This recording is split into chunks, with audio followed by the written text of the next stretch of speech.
Every once in a while, you think that you really have an understanding of what you're talking about, and you've tried really, really hard to make sure that what you're saying is accurate and makes sense. And even then, you still manage to mess it up. My name is Tom, otherwise known as Titanium Legman, and welcome back to the channel. Unicorn Overlord. Hello everyone, a little bit more of an informal video today. No self-promotion or anything in that vein, because today I'm correcting a mistake. In yesterday's video, talking about the tactics and conditions system, how to set up a good set of tactics and conditions for them to make sure that your units perform as you expect them to perform in Unicorn Overlord, I presented a few examples of how the system works and setups that I like to use to have my units behave the way that I want them to. Specifically, how to have specific characters in those units behave the way that I want them to for the strategy that I have in mind. And I really tried very hard to make sure that everything was on point, ironed out, clear, concise, and functioned as I thought it would function.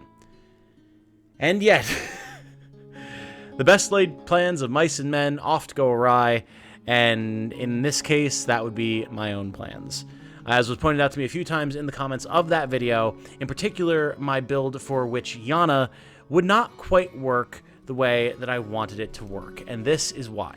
In the interest of both correcting my mistake, owning up to it, because that's what I try to do around here if I present incorrect information, not out of any sense of malice, but just because I messed up, I like to correct that mistake to show that I'm not above doing such things, and also to make sure that I'm providing accurate information to all of you.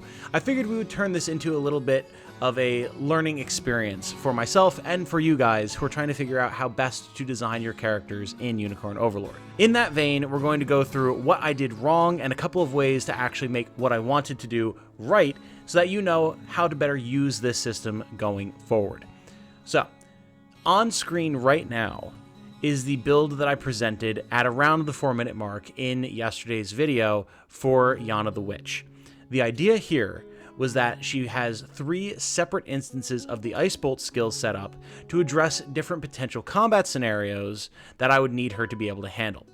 First off, my intention was to have her target an high priority enemy in the back row that she could then freeze and prevent from taking any dangerous actions. This would be wizards, rangers, potentially things like housecarls or other big melee units that have been stuck into the enemy backline, things like that.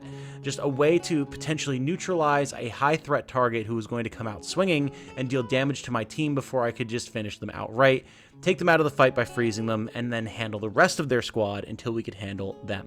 Easy, cool, makes sense, right? The idea then was that if there was no such enemy in the back row, that Yana would target an armored unit to prevent guards, which would reduce the damage output of my squad, and overall make my life a little bit more difficult and make me burn through more stamina trying to clear out the squad. Finally, if failing there being any armored units, she would target the lowest HP enemy simply in an effort to try and execute them and finish off a dangerous member of the squad who'd been previously damaged. Then she has her magic conferral ability, which would simply be buffing the attack of whichever one of her party members happened to be attacking first. Nothing particularly fancy there, it's just a good skill to have.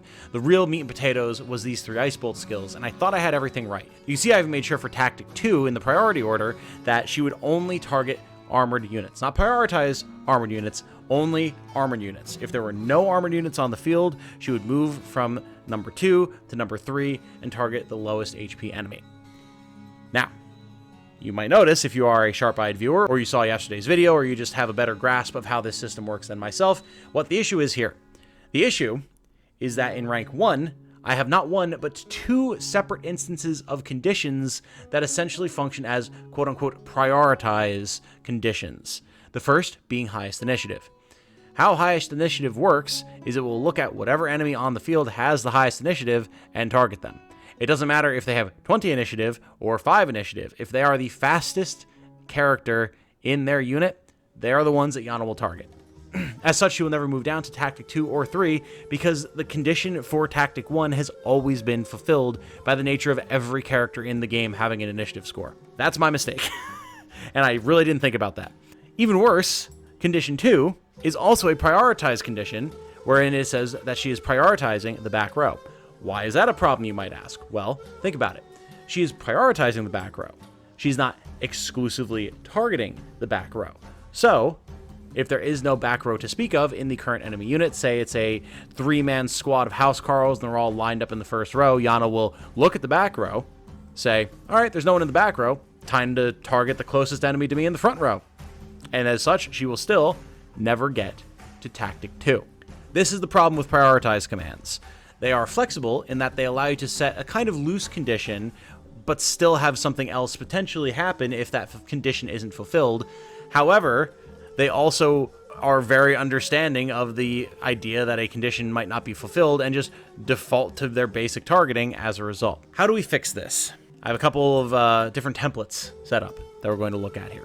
First off, if you didn't know, for me, I'm playing on the PlayStation demo right now. You can hit triangle or whatever the top face button is on the particular console that you are playing on to open up the template menu. What this does, and I only bring it up because I had a few people asking because I mentioned it in the previous video, is you can actually set of up to 5 different tactics for a given class.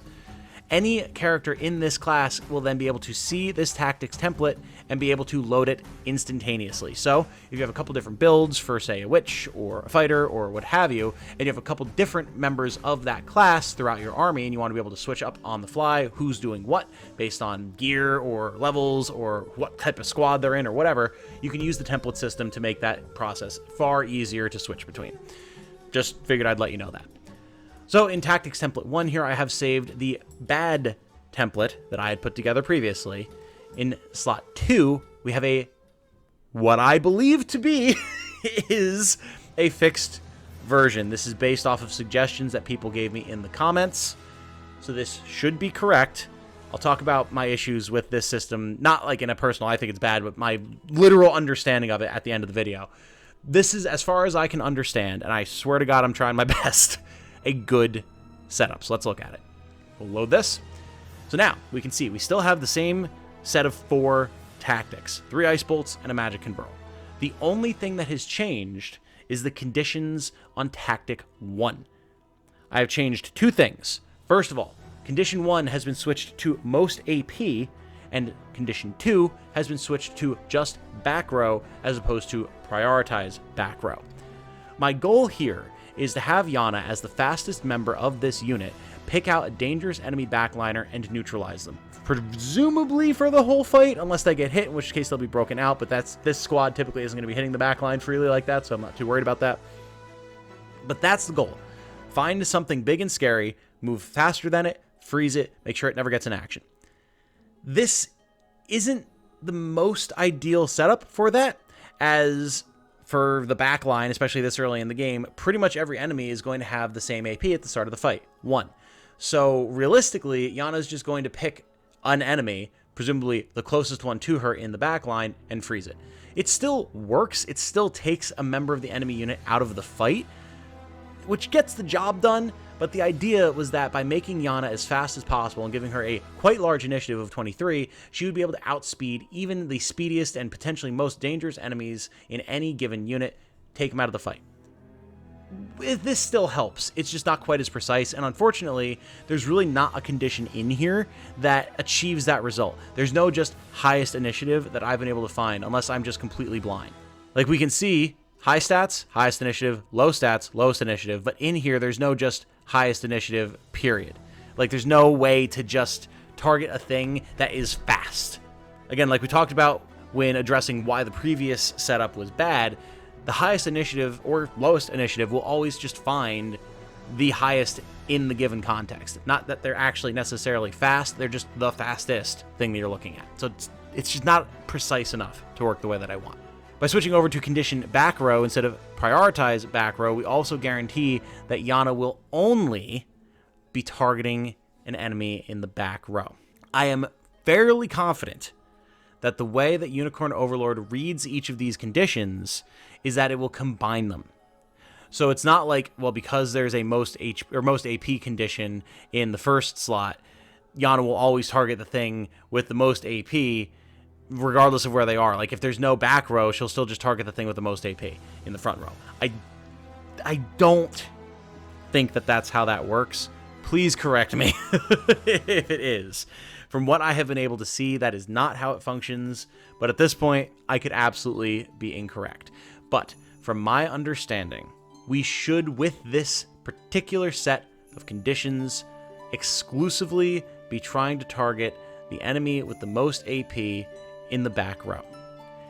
If there is no back row within which to find the enemy with the most AP, we should then move on to an armored target, and failing to find an armored target, we should then move on to lowest HP. You can see here the thought process at the very least. Even if by some accursed twist of fate, and I still have failed to properly grasp the wording here and the coding here, because this really is coding, the logic should still present itself to you to be understood. Let's look at another example. This example here, I've changed exclusively one thing. We've gone from most AP to highest physical attack. The idea here being, if there is an enemy archer or something else in the back line that is going to hit very, very hard, that could potentially cause problems for Yana, archers especially, seeing as how she's in the back line, even if we have a fighter, maybe there's multiple archers, she can freeze it and hopefully prevent herself from getting shot. That is the idea here. Works similarly to the previous setup, but this time focusing a particular type of enemy that would be the most troublesome for Yana. She has far better magical defense than she has physical defense. You can see it here on her stat screen. 18 magical defense to 3 physical defense. So by targeting the highest physical attack enemy, she's protecting herself while also taking a target out of the fight that her unit doesn't now not have to worry about dealing with. This is, hopefully, the fixed version of this Yana the Witch build. And my goal here is to make sure that you guys can kind of see between the lines of how finicky some of these conditions can be when setting up your own tactics. I'm learning alongside all of y'all. I've expressed that many times. The only time I've ever played a game that has a system like this was Final Fantasy XII, way back in the PS2 era when I was still but a wee little kid, and I never liked it back then because I'm not good with systems like that. And there's a reason for that, which is what we'll talk about in a moment. But if this helps you to better understand how to set up your tactics, great. Hopefully, from now on, my brain has absorbed enough of the lesson that I won't continue to make the same mistakes. But if I do, please, for my sake and for the sake of the channel, politely let me know. Whether you be in a stream and you see something that I have set up that isn't going to work the way that I seem to think that it's going to do, or in a video, just let me know. And I ask that you try to be understanding. The reason that I feel that I have such a hard time with this, and if you want to click away from the video now, I totally understand that the informational part is done. This is personal to me. But if you're curious, watch on. If you did not know, am a cancer survivor. And I know that is a wild tangent to suddenly go off on, but bear with me. I promise it's relevant. I'm not here for pity points or anything like that. This actually has a scientific, factual reason that it's relevant. I'm a cancer survivor. 16 years ago now, I had osteosarcoma in my right knee. There's a reason that we're called Titanium Leg Man around here. That's why the channel is named what it is. I literally have a titanium implant in my right leg that encompasses the majority of my femur, my knee, and a good chunk of my tibia. I've had this since I was 15 years old.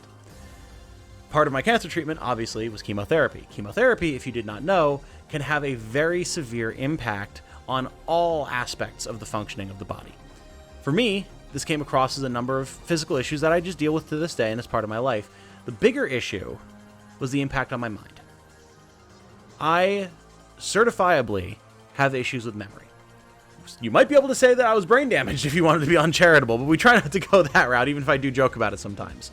But I do quantifiably have issues with memory, specifically with some short-term memory of just figuring out like where I put things or things that I was supposed to do or whatever, having brain fog when I walk into a room and can't remember why I walked into a room.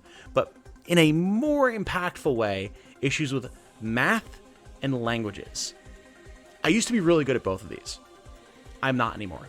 I've tried many times with tutors, focused education, putting my all into everything. I can't do it. I tried so hard to learn German in college. Could not stick with it.